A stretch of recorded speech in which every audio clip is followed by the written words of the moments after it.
What if I told you that somewhere in our past, a normal human being convinced thousands of other normal human beings that he was different from them? Not stronger, not faster, just different. And it worked so well that the idea still runs the entire planet today. Before we get into this, if you love stories that dig into the hidden reasons behind human behavior, hit subscribe to the Primal Logic. We do this every single week. Okay, let's go back. Way back. For roughly 290,000 years, Homo sapiens lived without a single king. No crowns, no thrones, no royal bloodlines. Just small bands of humans, 20, maybe 50 people, moving together, hunting together, sharing food together. And here's the part that surprises most people. These early humans were fiercely, almost aggressively, equal.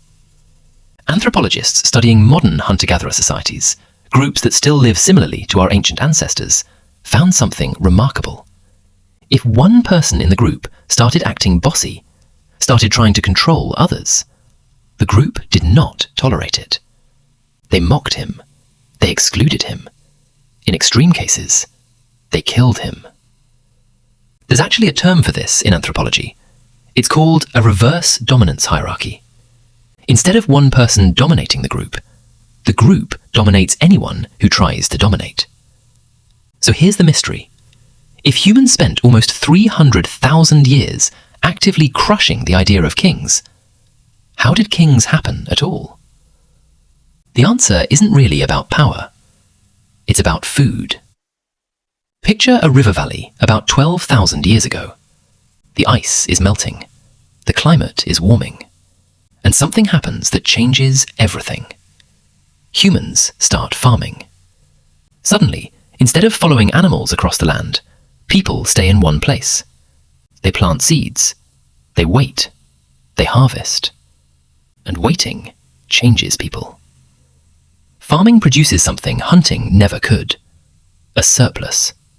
Extra grain. Extra food that doesn't get eaten right away. Your brain might think, great, more food, no downside. But here's where things get weird.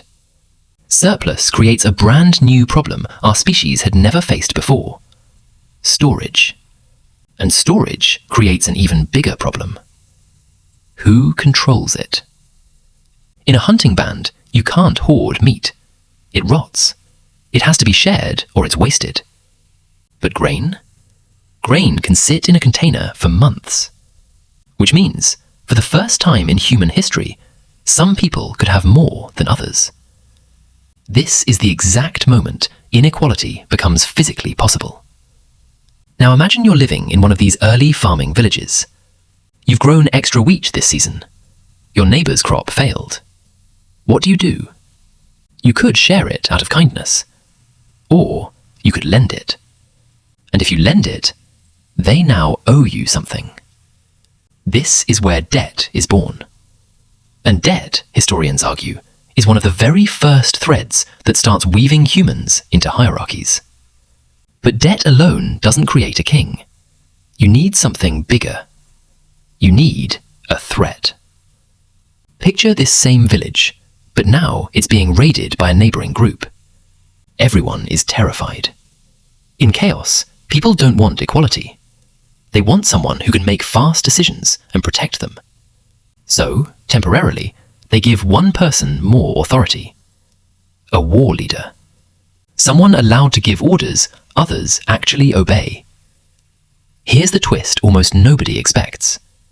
Many early leadership roles were meant to be temporary. But temporary power has a strange habit of forgetting to leave. Once someone tastes real authority, they start looking for ways to make it permanent. And this is where humans do something incredibly clever and slightly sneaky. They invent stories. Not lies exactly, but shared beliefs. Myths that explain why this person deserves power. Maybe he's blessed by the gods. Maybe his bloodline is sacred. Maybe he's the only one who can speak to the spirits controlling the harvest. And here's the part that changes everything. If enough people believe the story becomes real. This is one of the most fascinating discoveries in anthropology and symbolic combined. Human hierarchy isn't built primarily on physical force. It's built on shared belief. A king doesn't need to be the strongest man in the land. He just needs enough people convinced that questioning him is dangerous, wrong, or unthinkable.